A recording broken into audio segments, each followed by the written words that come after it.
서문 지혜의 지는 알지의 태양을 뜻하는 날 1이 결합된 문자이다. 지혜는 곧 태양처럼 밝은 지식이다. 현대를 일컬어 지식정보화 사회라고 하는데 그 한계점을 나날이 경험하고 있는 인류는 이제 지혜정보화 사회를 열어야 한다. 오늘날 인류가 구가하고 있는 지식은 진리의 근원에서 멀어진 채로 발전되어 한정된 테두리를 벗어나지 못하고 있다. 그런 고로 무궁하다는 인간의 뇌 기능을 채 10%도 쓰지 못하고 있는 현실이 되풀이되고 있다.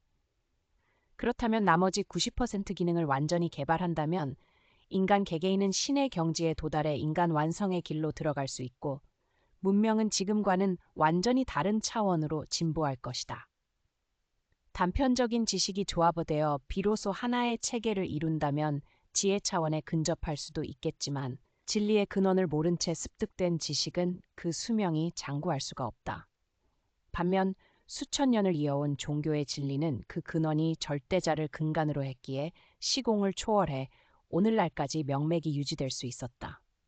이제 모든 개개인은 절대 가치를 중심으로 자신은 물론 모든 문화를 새롭게 창조할 수 있는 새 길을 찾아야 한다. 이제 그럴 때가 되었고 또 그렇게 될 수 있는 전혀 새로운 진리가 출현했기 때문이다. 태고의 원시 시대부터 고도의 과학 문명을 이룬 현재에 이르기까지 인류는 정신 문화와 물질 문명 두 가지를 중심으로 하여 진보해 왔다.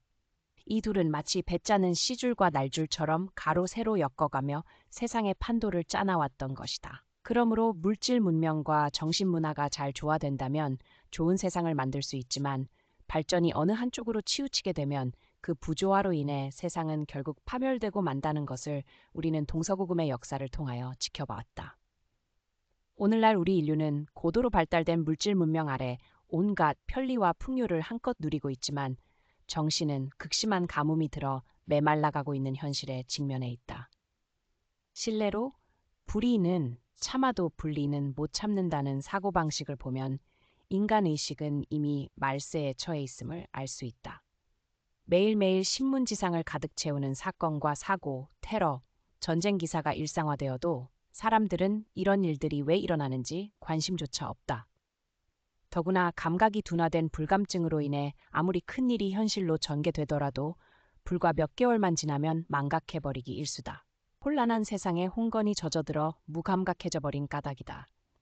또한 미래에 대한 대책도 없이 부도덕하게 성장해버린 산업 발달로 인해 발생되는 각종 오염물질의 배출은 그 심각성이 도를 넘어 인류 공멸이라는 대재앙으로 엄습해오고 있다.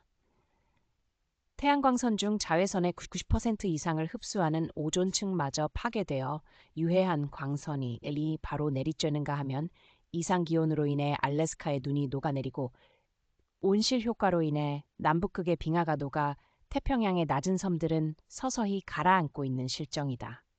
하늘에서는 산성비가 내리고 물은 각종 독성 이물질이 침투되어 이제 지하수마저 마실 수 없게 되었다. 하나밖에 없는 인류의 삶의 터전인 지구가 어찌 이렇게 되었단 말인가. 생물학자들은 인간의 활동 때문에 자연적인 멸종보다 100배에서 1000배까지 높은 비율로 생물이 멸종하고 있다고 한다. 그 숫자는 한 국가에서만 수천 종에 달하기도 한다. 생각해 볼수록 하늘이 무너져 내리는 징조라 아니할 수 없다. 옛 성인들이 앞날을 내다보고 불심판이 있을 것이다. 불비가 내릴 것이다 하였고 속담에도 발등에 불이 떨어져 봐야 안다라고 했음에도 불구하고 사람들은 설마 무슨 불비가 내리랴 하겠지만 환경 파괴에서 오는 재앙들이야말로 본질로 들어가 보면 결국 불로 인한 재앙이 아니고 무엇이겠는가? 불기운에 의한 것이니 불심판이라는 말이 이치적으로도 타당하다. 이러한 판국의 단기적인 이익에 손해보기를 두려워하는 사람들은 지나친 환경보호는 경제성장의 장애 요인이 된다며 대중을 상대로 현란한 지적 고개를 한다. 이기적인 물욕에 눈이 어두워져 선후가 안 보이는 것이다. 이는 지구촌에 절대 가치가 서지 않아서이다. 도덕 불감증에 걸린 인류는 모든 생명체의 신진대사에서 가장 중요한 물과 공기를 파괴했고 이로 인해 생체의 기본인 세포해마저 파괴되고 있다. 근래에 발생되고 있는 괴질을 보면 인류는 머지않은 장래에 원인도 알지 못하는 질병에 걸려 영화에서나 보던 끔찍한 죽음을 맞이할 수밖에 없을 것이다. 실내로 지구온난화의 결과로 인해 100년에 한 번 있을 만한 기상이변이 일라 2년에 한 번꼴로 발생되고 있으며 기후변화에 따라 해충, 바이러스, 세균 등이 활발하게 지구촌을 누빔으로써 온갖 질병이 인간의 생명을 무차별적으로 위협하고 있다. 하늘이 무너져도 솟아날 구멍이 있다라는 말은 예로부터 내려오는 속담이지만 오늘날의 현실을 보았을 때 시사하는 바가 크다고 하겠다. 성경에는 노아 홍수 때 궁창 하늘이 무너져 내렸다고 기록되어 있다. 그 당시 솟아날 구멍은 방주 외에는 없었다. 그것이 살 수 있는 절대적인 피난처였다. 그런데 문제는 그때와 똑같이 이번에도 하늘이 무너져 내리는 상황이 전개되고 있다. 이번에는 오염된 하늘이 무너지는 것일 것이다. 그 결과는 앉아 죽고 서서 죽는 병겁이 전 인류를 휩쓸 것으로 보인다. 이 책은 이렇게 급박한 상황 속에서도 솟아날 구멍은 있다는 메시지를 전하고자 하는 것이다. 발등에 불이 떨어지고 나서야 솟아날 구멍을 찾아 헤맨다면 이미 때는 늦다.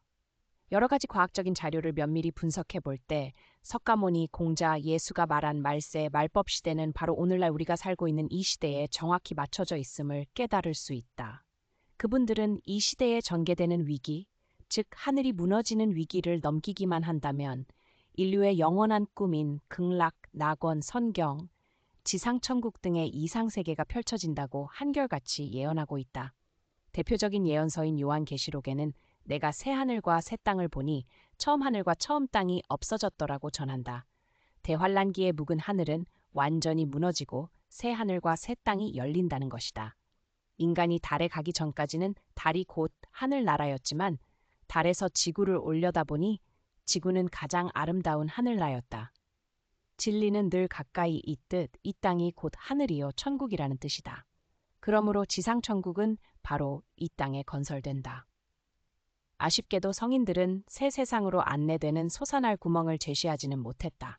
단지 그때가 되면 솟아날 구멍을 제시해줄 구세주주가 오실 것이라고 경전들은 증거하고 있을 뿐이다. 동양의 역학의에서는 이때를 우주변화의 법칙상 우주의 여름에서 가을로 넘어가는 환절기로서 이른바 대개벽기라고 한다. 이 환절기가 닥치면 인류는 자기 스스로의 힘으로는 절대 새 세상에 넘어갈 수 없음을 분명히 밝히고 있다. 역이에서 말하길 이때는 우주의 주재자인 중앙의 토우기가 여름과 가을 구긴 사이에 단절된 대강의 달이 즉 미토를 이어주기 위해 추할 수밖에 없다는 것을 우주변화의 법칙으로서 명백히 밝히고 있다. 이는 성인들의 예언과 우주변화의 법칙이 오차없이 서로 일치하고 있습니다. 성인들의 역량으로서는 이 대강을 건널 방도를 마련할 수 없기에 우주의 주재자가 직접 오셔야만 한다는 것이다. 바로 그 우주의 주재자분들이 인세에 오셔서 하늘이 무너질 때 솟아날 방안으로 제시한 방법이 이른바 신인상합, 셴렌샹허의 법방방이다. 오직 이것만이 중생들이 솟아날 수 있는 구멍이요 3대 성인들이 설했던 최종 결론이 되는 것이다. 종교라는 말의 어원을 살펴보아도 신인합일 셴렌흐이라는 뜻과 곧바로 연결됨을 알 수 있다. 종교에 해당하는 영어 릴리전의 어원은 라틴어에서 왔는데 이는 다시 결합하다로 해석되는 까닭이다. 신학자들은 이것을 신과 인간의 재결합으로 해석한다. 이는 곧 여러 성인들이 예언했던 마지막 결론대로 종교의 궁극적인 목표가 단순히 모범적인 인간으로의 완성이 아니라 육체와 영혼이 모두 완성된 신인합일된 인간을 지향한다고 볼 수 있다. 이것이 바로 동양 문화권에서 흔히 말하는 신센이다.